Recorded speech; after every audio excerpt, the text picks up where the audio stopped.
بسم اللہ الرحمن الرحیم۔ حضرات سامعین کرام، بزرگان محترم، ہم سب کو انتہائی افسوس ہے کہ آج ملک میں ہر طرف افراتفری ہے اور مسلمانوں کے حق میں انتہائی سخت آزمائش کے اوقات مسلمانوں پر منڈلا رہے ہیں۔ بہت زیادہ آزمائش میں ہم سب مبتلا ہیں۔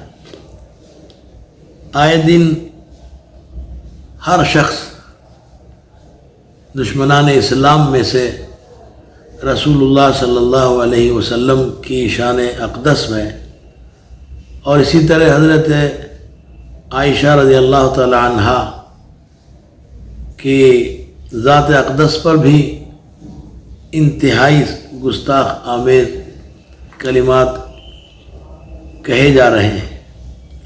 ہم سمجھتے ہیں کہ یہ سب اس بات کا سبب ہے کہ ہمارے ملک کے صاحب اقتدار اور بڑی کرسیوں پر بیٹھے ہوئے حضرات خاموشی اختیار کیے ہوئے ہیں۔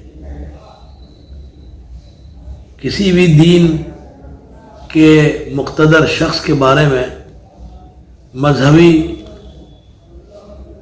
شخص کے بارے میں کوئی گستاخی کرنا کسی بھی مذہب والے کو پسند نہیں آتا، اس کے جذبات بھڑک جاتے ہیں۔ اور ہمارے پیغمبر حضرت محمد مصطفیٰ صلی اللہ علیہ وسلم کے ساتھ مسلمانوں کا کیا تعلق ہے، کتنی محبت ہے، پوری دنیا جانتی ہے۔ جو غیر مسلم ہیں اور دوسرے مذہب کے لوگ ہیں وہ سب جانتے ہیں۔ تو جب سب جانتے ہیں تو ایسی صورت میں روزانہ کچھ نہ کچھ بولتے رہنا حضور اکرم صلی اللہ علیہ وسلم کے خلاف کسی بھی مسلمان کو صبر کرنا مشکل ہوتا ہے۔ حکومت کو چاہیے کہ ایسے گندے الفاظ نکالنے والوں پر سخت کارروائی کرے اور ان کو سخت سے سخت سزا دے، تاکہ اس سزا کے نتیجے میں ملک کا کوئی بھی دشمن اسلام کو ہمت نہ ہو آئندہ کہ وہ رسول اللہ صلی اللہ علیہ وسلم پیغمبر اسلام سید المرسلین کے خلاف کوئی گستاخ آمیز کلمہ کہے۔ تو اگر سزا حکومت کی جانب سے دی جائے گی تو انشاءاللہ یہ جو سلسلہ ہے وہ ختم ہو جائے گا۔ اور ادے پور کا جو واقعہ ہے اسی سے متعلق ہے۔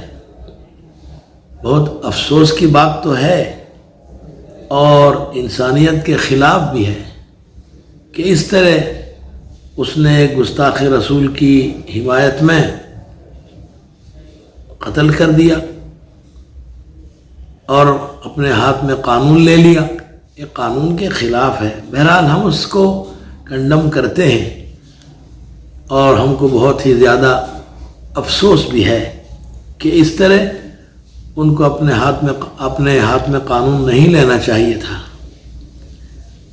تو آخر میں دوبارہ اہل ارباب حکومت سے میں درخواست کرتا ہوں کہ وہ اس سلسلے میں جلد سے جلد اقدام کریں اور جو اس قسم کی سزا اس قسم کی حرکات نازیبہ کرتے ہیں تو ان کو سخت سزا دیں اور جیل میں بھریں اور مسلمانوں کو اس سے اطمینان اور چین حاصل ہو اور اس کی آپ ذمہ داری لیں، پوری ذمہ داری کے ساتھ آپ اس کے لیے قدم اٹھائیں۔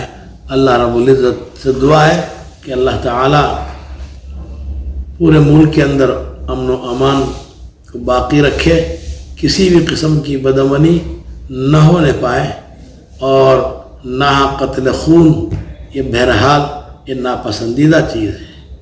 کوئی مذہب اس کو پسند نہیں کرتا کہ ناحق خون بہایا جائے اور بدامنی عام ہو۔ اللہ رب العزت اس سے ہمارے ملک کو پاک کرے اور حفاظت فرمائے۔